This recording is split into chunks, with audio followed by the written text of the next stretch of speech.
Здравейте, приятели! Днес имам удоволствието да бъда гост в една къща, която е направена изцяло от естествени материали, в частност сламени панели. И до мен е авторът на тази къща, архитект Веселин Веселинов, който ще ни разясни малко повече за самата къща и за строителството от естествени материали. Но първо, ако можеш да се представиш на нашите зрители.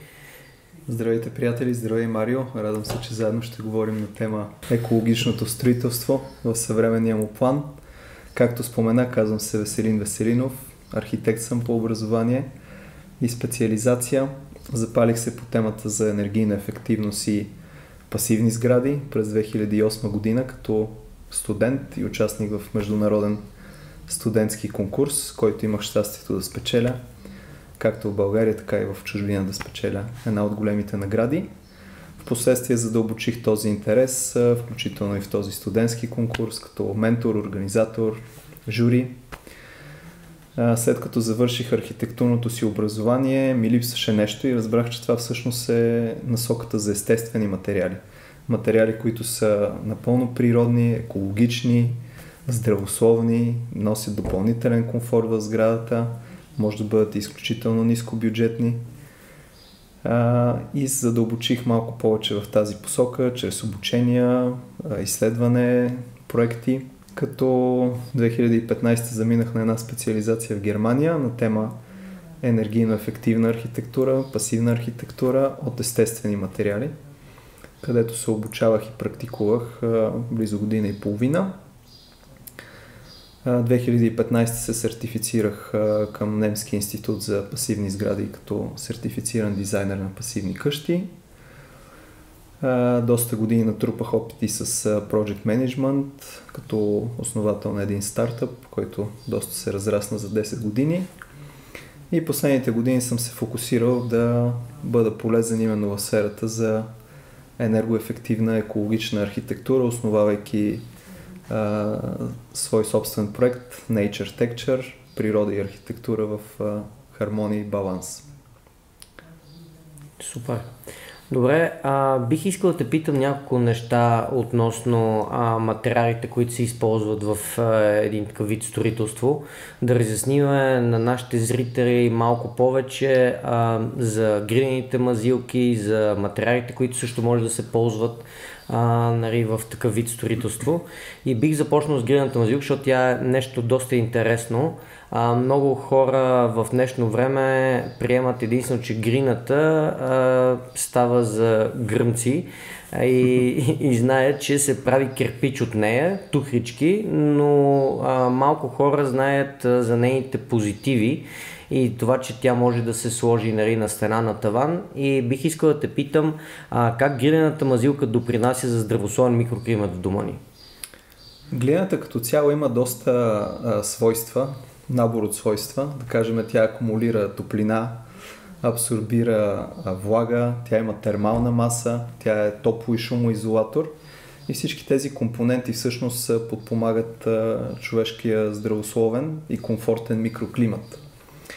Една глинена мазилка по естествен начин регулира температурата и влажността в помещението, допринасяйки за един микроклимат с оптимални характеристики, жизнени характеристики. Около 20 градуса температура на въздуха, разбира се, при добра изолация на сградата и около 50% влажност на въздуха в помещенията. Глината работи на денонощен, на сезонен принцип. Например, зимния сезон тя акумулира съответно топлина, дали ще от топлинен източник или също и от слънцето. Ако се използва за пот и за стени, разбира се, имам предвид, и слънцето я огрява.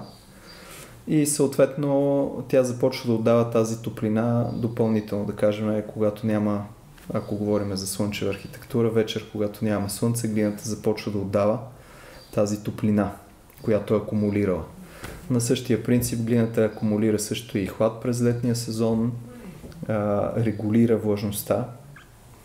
Ние знаем в годишните цикли на една сграда, например летния сезон, имаме по-сух въздух. Съответно глината добавя една допълнителна влажност, защото тя вече е абсорбирала голямо количество влага и съответно отдавайки тази влажност, както и в момента сме в летен сезон в тази къща, която съм проектирал за моят приятел Фахрадин Фахрадинов и той е така любезен да му гостуваме днес с теб. Виждаш колко добре се чувства човек, защото имаме по-висока влажност, по-оптимална температура и комфорта, разбира се, и здравето на човек са много по-добри. Добре, благодаря. Също така искам да те питам, когато говорим за гриене на мазилка, виждаме тук, че казва, че гриене на мазилка обаче е бял цвят. И някои хора казват, това не е гриене на мазилка, това е вар или латекс или нещо подобно. Гриените мазилки в днешно време може ли да се отцветяват и да не е онази грина, която сме виждали, нали? Да, всъщност тук има едно помещение, ние го видяхме с тебе с традиционен цвят на глина, което също е хубаво. Как се работи с глина, ти самия знаеш, но и за зрителите да повторим, тя се полага на слоя. Започваме от груб слой към фин слой. Обикновено са 2 или 3 слоя, да кажем около 5 см дебелина. Като след финния слой може да положим и цветна глинена боя, която, разбира се, чрез пигментиране може да добие всякакъв цвят. Тя е изцяло естествен... Изцяло естествен материал, да. Като, разбира се, може да полагаме и други финишни слоеве. Може да полагаме вар също като естествен материал или други комбинации на различни естествени материали. Супер, добре. Има ли някаква специфика за полагането на грината? Примерно, ако аз реша и не съм майстор, мазач и резидач и реша, че искам аз да си положа грина на стената след кратко обучение от човек, който се е занимавал с това нещо, възможно ли е обикновен човек да си направи стените с гринената мазилка? Да, естествено, това е много хубав въпрос. Самите естествени материали позволяват възможност за така нареченото самостроителство, направи си сам, do it yourself. Да. Това включително важи и за глината. Дори деца може да работят с глина. Ние сме инициирали съвместно с мои колеги, сме правили проекти с деца обучителни. С глина се работи много лесно и приятно, дори има и здравословен ефект. Но да не се отклонявам от темата, с глината може да направиш пот, глинен пот, може да направиш мазилка за стена, също може да изпълниш и таван. Само като мазилка, но има, разбира се, и други технологии с глинени валци и така нататък. И чрез кратко обучение, специализирано обучение, има в България колеги архитекти, които провеждат също такива курсове. Човек може да се обучи да си направи сам, разбира се, следвайки рецепта, следвайки принципите как се полага една техника, може и сам да работи с нея. Разбира се, има и специалисти, които работят в тази сфера и предлагат и услуги за хората, които нямат време и са заети. Де факто има вече в България хора, които произвеждат български гринени мазилки или внасят български чуждестранни гринени мазилки. Може да си поръчаш от тях, те идват, доставят ти и ти вече си избираш, нали, сам да си я поставяш или да дойде майстор, който да... Да, вече има избор. Човек може да си използва и материала от изкопа на сградата. Ако материалът е подходящ, може да си купи съответните материали също, може да ги положи сам, може да ги положи с фирма. Този проект всъщност го започнахме чисто като проектиране 2016-2017. 2018-2019 се сблъскахме с това кой как ще го изпълни. Но истината е, че в момента, няколко години по-късно, вече има, така да кажем, една по-организирана система от хора, които са активни в сферата и съответно всеки, който иска да си направи подобен екологичен дом, може да го реализира. Супер, добре. И преди малко каза нещо за соларната архитектура. Това е също една част, която е много интересна в екостроителството. Как може да спестяваме парички от соларни системи в един дом като този? Това е много хубав въпрос.